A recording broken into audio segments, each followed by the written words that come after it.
ካናዳ ለሰነፎች ቦታ የላትም።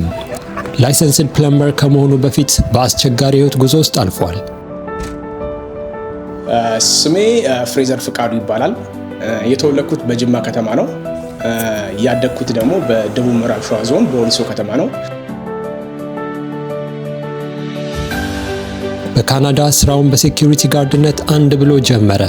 ረጃጅም የስራ ሌሊቶች አሳለፈ። በመቀጠልም በቲም ሆርተንስ ውስጥ ኬክ ጋጋሪ ሆነ። እርሱ ግን ሁል ጊዜ የተሻለ ህይወት ይፈልግ ነበር። ተስፋ ያለው ሙያ፣ ወደፊቱን የሚገነባበት መሰረት። ስለዚህ ህይወቱን ትልቅ ውሳኔ አሳለፈ። ወደ ትምህርት ዓለም ተመለሰ። በብርቱ ሰለጠነ። እናም ላይሰንስድ ፕለምበር ሆነ።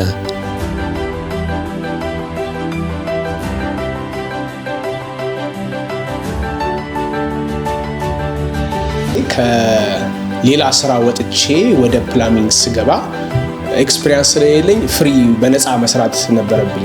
የዛ ጊዜያቶች ድራይቭ ማድረግ ነበረብኝ። ሩቅ ረጃጅም ቦታዎች ድራይቭ እያረኩኝ ነበር የምሰራው። ራሴ መኪና ነው መሄደው።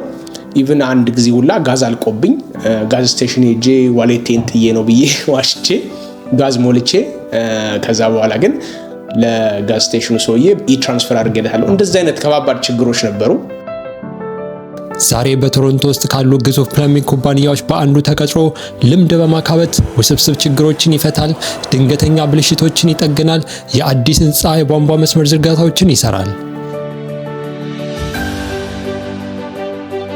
የመጀመሪያ ክላይንት ያገኘሁት ማለት ነው ጋዝ ስቴሽን ሲሄድ ድሮ ቲም ሆርተን ቀጥሮ የሚያሰራኝ ማኔጀር ነበርና ጋዝ እየሞላ አገኘሁት።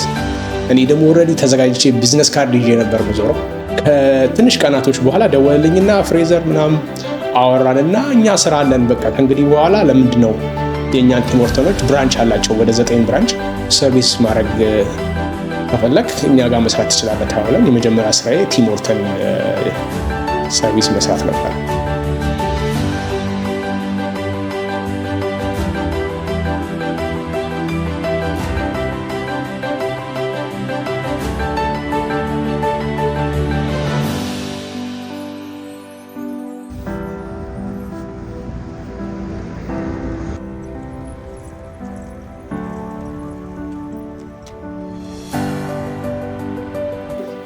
እንዴት ነው የሆነ ለኔ ትልቅ የህይወት ሰክሰስ የምትባለው እንግዲህ የዛች ቀን ቼክ ተጽፎ በሰራው ስራ የተሰጠኝ ቀን ነው።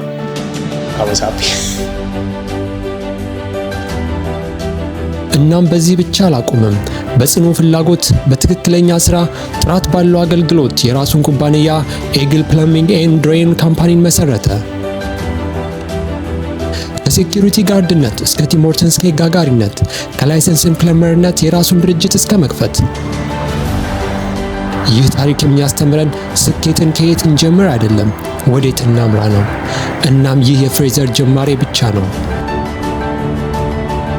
ካኔት የዩቲዩብ ቻናል የኢትዮጵያውያን ታሪክ በካናዳ፣ ህልም ወደ እውነት፣ በአንድ ታሪክ በአንድ ጊዜ። ሙሉ ታሪኩን በቅርብ ቀን በካኔት ዩቲዩብ ቻናል ይጠብቁ።